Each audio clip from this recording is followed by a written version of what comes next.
How's it going, everybody? It's Pilot Flame, and we are back with another episode of Buy, Hold, Sell for a Game Week 38 Plus. I just want to make a mention, we changed the preview day to today at the time of this video going out. It's going to be Saturday the 25th of July. It's going to be at 7 p.m. EST, as well as we're going to be doing a deadline stream 2 hours before kickoff, 1 hour before the deadline start time tomorrow.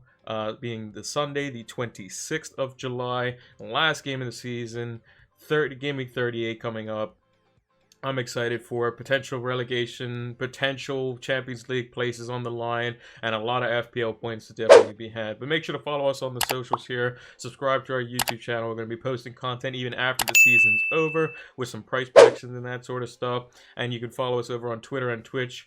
Twitch will be where we do the preview shows for both of those. I'll have a pinned comment down below for those exact times. So without further ado, let's check out the buy, hold, and sell players for Game Week 38 Plus.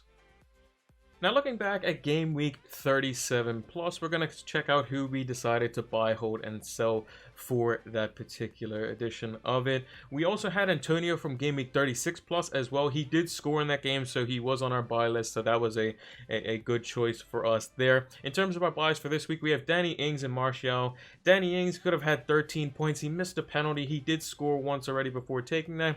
He ended up with only 4 points, so a bit unlucky there, but he did still return in most cases, because obviously the average for most forwards is typically 2, as they don't score. So he kind of got an assist and basically played as if, you know, he didn't play 60 minutes, as it were, but still a return there.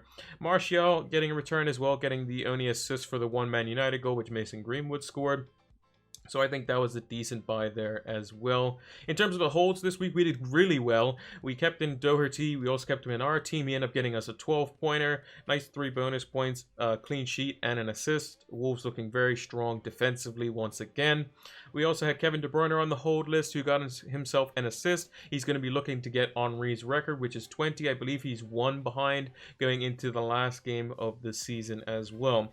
On our sell list, didn't do too hot here. Ben Foster got the save on the penalty for Raheem Sterling. Ended up with 9 points, having scored 4 goals in a single game. It's just absolutely crazy. I know there's a lot of people raging about it, but hey, you kind of expected it. You know, plays awful the entire time and then goes up against a good team and makes a penalty save because De Bruyne gave Raheem Sterling the penalty to take it because he wanted an assist, and Raheem Sterling just missed it anyway. So there was no assist on the goal, unfortunately. And then lastly, we had Willian, who ended up getting 4 points. You know, not the end of the world if you did sell him. If it wasn't for a hit, it's probably okay. But overall, I think we did quite well on our picks last week. So let's check out who the buys are for the final Game Week 38 Plus. Now, the first player on our buy list is none other than Raheem Sterling. He's had 3 double-digit holds in his last 3 league starts. He's been absolutely on fire. In those 3 games, he's racked up 13 shots, 9 of which were on target, 6 of which ended up in the back of the net. And he got 2 assists as well in those games. Just been doing it all. 3 key passes, 2 of which of those, obviously, like we mentioned, just led to assists. And he's just been absolutely insane for Manchester City, being in the right place at the right time. He even seems to potentially taking penalties off De Bruyne, especially if De Bruyne gets taken down, because then he gets the assist and Sterling gets the goal. Unfortunately for Sterling, he missed his penalty, which could have led to an even bigger hole in the game week as well. But he's just going to be a very good captaincy shout overall. He's just setting the bar super high, and I think that if he starts, is going to be fantastic going into the Norwich game. He couldn't have a better matchup. Norwich are riddled with injuries. They have suspensions due to the red cards that they received, and they're just going to have a bunch of players that probably, you know, can't be bothered to play, really. They're just going to show up because they know that they're relegated, and that's about it. And City are going to be looking to increase their goal tally even more so that they can break records, or I believe it's some type of record. I think it's over 100 goals in a season or something along those lines in the Premier League season, and they're going to be gunning for that. So if I expect Sterling to start, and if he does start, he's going to be instantly my captain, almost certainly. Maybe the likes of Kane or something like that, but I think Sterling is definitely the best captaincy choice, assuming he starts. I would definitely check early team news just to confirm that, but I would definitely be looking to buy Raheem Sterling this game week. And the other player on our buy list is another Man City asset. You may be familiar with him. It's El Mago. It's David Silva. He didn't play in Game Week 37 Plus, but the game that he did start recently in the Premier League was against Bournemouth. His stats weren't great. He had one shot, which was the free kick that he scored, and he had one key pass, which led to an assist, so he was quite efficient in that game. However, I think this is going to be more of a nostalgia factor. I don't expect it to be more of like a, kind of one that we would think long term if he, if the games continued on and there was more games in the season and he was playing next season.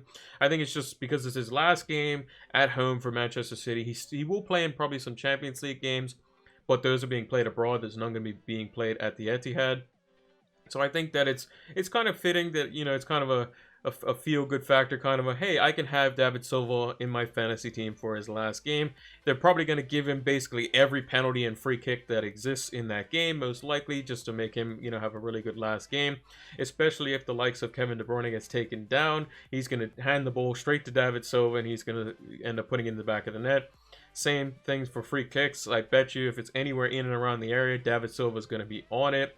And also if we get some early team news and we see that Pep's, kind of gone with a lot stronger of a lineup, and Kevin De Bruyne is starting alongside David Silva with like a Gundogan or like a Fernandinho behind them, you can expect them to go out and try to destroy Norwich, basically. They're just going to keep their form up going into the Champions League.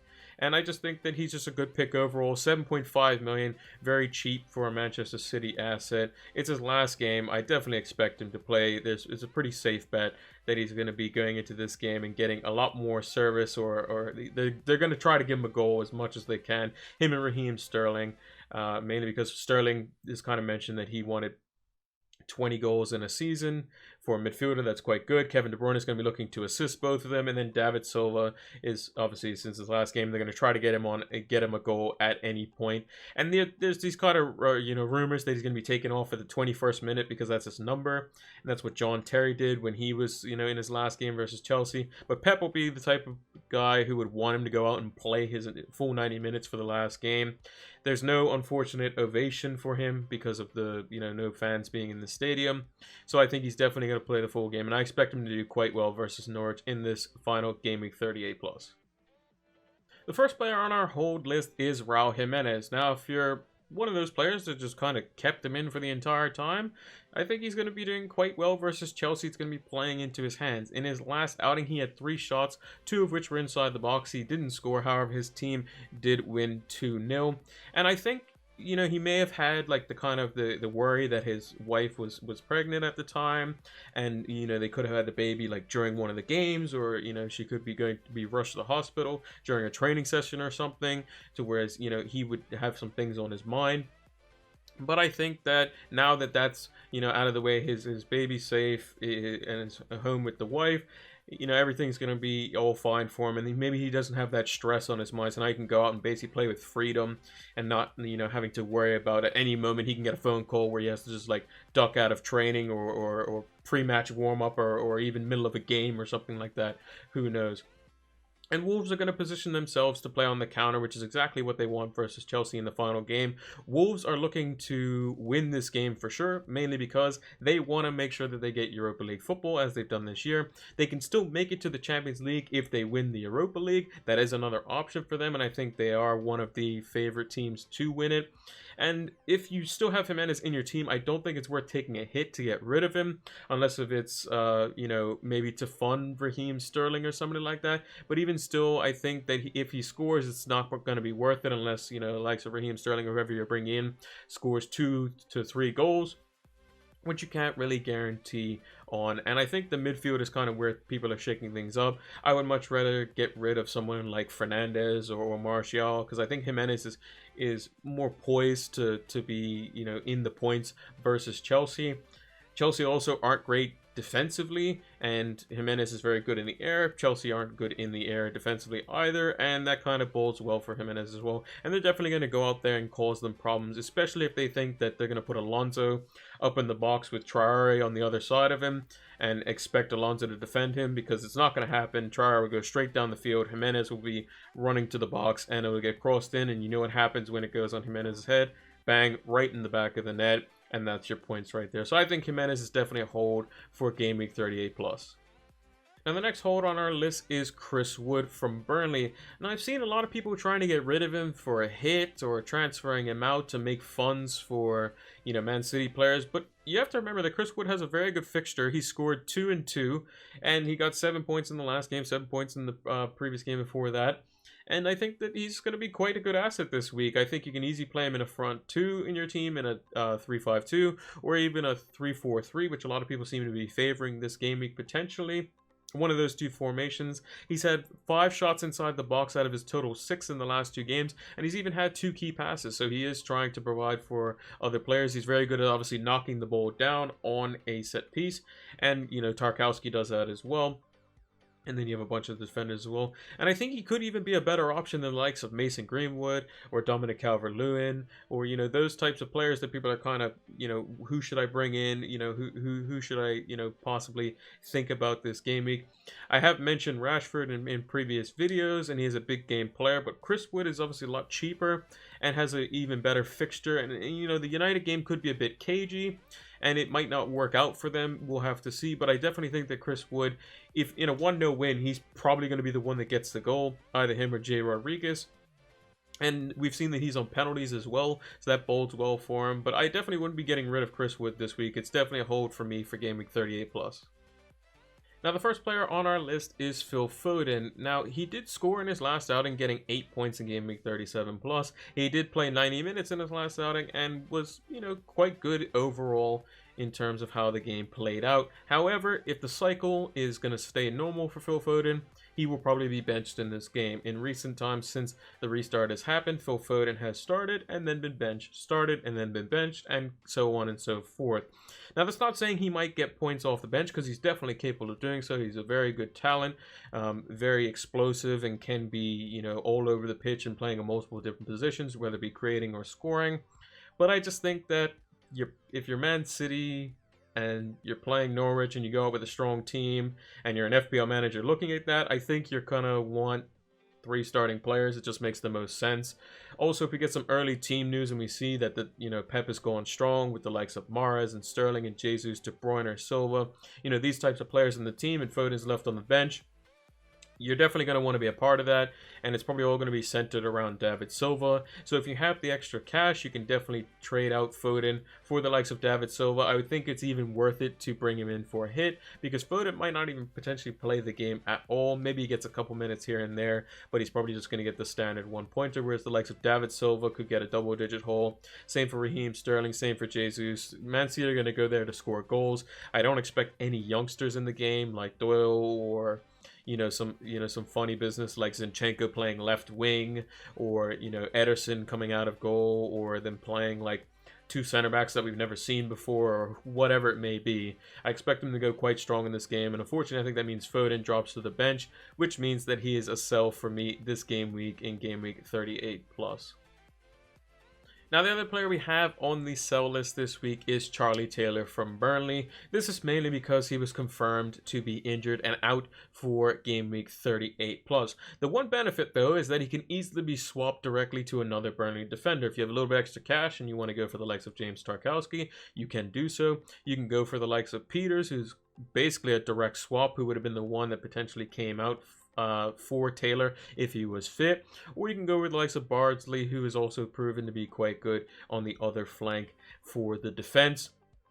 Burnley are going to be adamant on getting a clean sheet, so I think one Burnley defender is almost a guarantee for this game week. They do play Brighton at home. Brighton haven't been great at all, and I think that with both teams not really too much to play for, Burnley's going to look to just keep the clean sheet. They always do defense first. Like we said, the teams aren't really going to be trying to attack. Maybe, to impress the manager or something like that for next season. But otherwise than that, I think Burnley's going to do what they do the best, which is probably go out and get a 1-0 victory. So I think you have to get rid of Taylor, especially if you're looking to have a playing defender of some kind. He was confirmed to be injured and will be ruled out for this game week. So I think probably Peters is probably the best option out of the 3, maybe Bardsley, but I think Peters looked to be a bit more attacking when they did go forward, and he could be the one that kind of spurs them on and basically gets a nice early goal, and then they can just set up shop, and then you get a nice 12-pointer from, assist, clean sheet, and 3 bonus points for him. So yeah, Taylor's definitely a sell for me this week. He is injured, and Peters, Bardsley, or Tarkowski is probably the direct swap for him in Game Week 38 plus. And that's going to do it for this edition of Buy, Hold, and Sell. We will be seeing how we did for this game week in our postseason review. That's going to be one of the things on the docket among checking out how our team did overall across the entire season. Make sure to like the video if you enjoyed it. Make sure to subscribe to the channel if you are new. And turn those notification bells on so that you can get the content as soon as it is readily available. Also, give us a follow over on Twitter and Twitch. You can see down just below me here. It's PilotFlame226.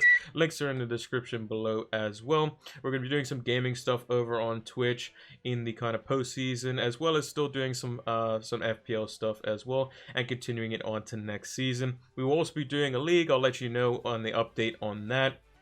And I'll be doing an update for the channel on August 1st. And I seem to be, I think that doing it monthly seems to be quite good for the channel.